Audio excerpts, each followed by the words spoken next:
Hi everyone, welcome back to my channel. Next video is regarding SIEM and rule creation. So fighting against today's sophisticated cyber threats requires organizations to continuously strengthen their security measures. So therefore security teams are looking for an effective approach to monitor their networks and systems. Exactly. So real power of SIEM comes from the rules and correlation capabilities that are used when analyzing this data. The basic rules that the SIEM system uses to detect certain events or situations are called rules, right? A rule might be triggered if a particular user has multiple failed login attempts or there is an unexpected increase in traffic on a particular port.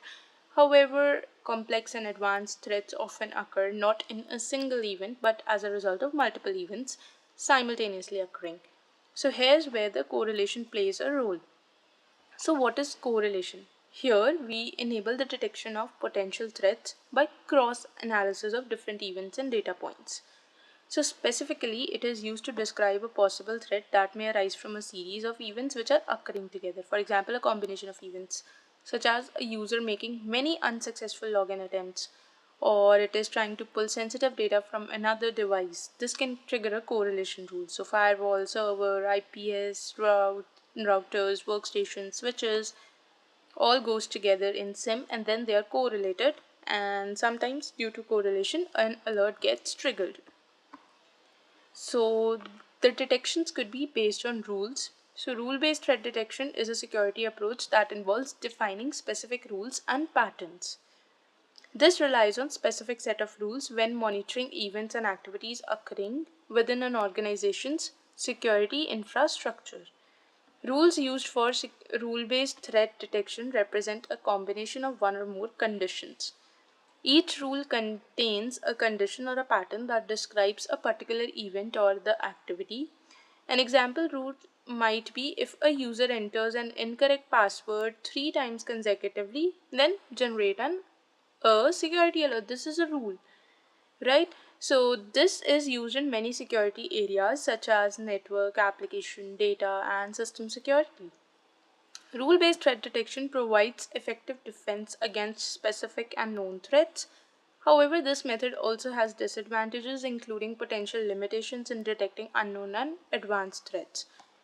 And rule-based is a powerful tool for monitoring security incidents in organizations and then automatically detecting events that comply with certain rules. However, because of its limitations, organizations often combine rule-based detection with other advanced security approaches and threat intelligence. Next is correlation-based threat detection. So correlation-based threat detection monitors an organization's network security, and it detects the threats by analyzing the security event data. It is the process of identifying meaningful relationships between the events and data. In particular, it aims to detect a possible threat as a result of combination of many separate events or activities. This approach includes the data from different sources. For instance, the network traffic, the system logs, the user behavior, and the threat intelligence. The scenarios that use correlation include detecting abnormal activities on the network, monitoring the malware attacks, detecting data leaks, and detecting advanced threats. For example, you can use correlation to identify multiple users attempting to access sensitive data simultaneously or to recognize a certain malware showing similar behavior on different systems. So this is implemented using specialized correlation engines or security solutions such as SIEM. Right? Advantages and disadvantages of threat detection with correlation. The advantages are ability to detect advanced threats, understanding relationship between data points, and high customization ability. The disadvantages are that it can be complicated and time consuming. It may lead to false positive results because of real missing threats, and this helps organizations develop a more effective defense strategy against more complex and advanced cyber threats. This allows organizations to be better prepared against potential threats by conducting a more thorough analysis of the security threats. Okay, so which approach is used to identify a possible threats by combining multiple events? So this is correlation. Thank you for watching this video. We'll continue the next lecture in the next video. Do subscribe the channel too, as we post videos every day at 1:30 a.m. IST timing. Thank you for watching.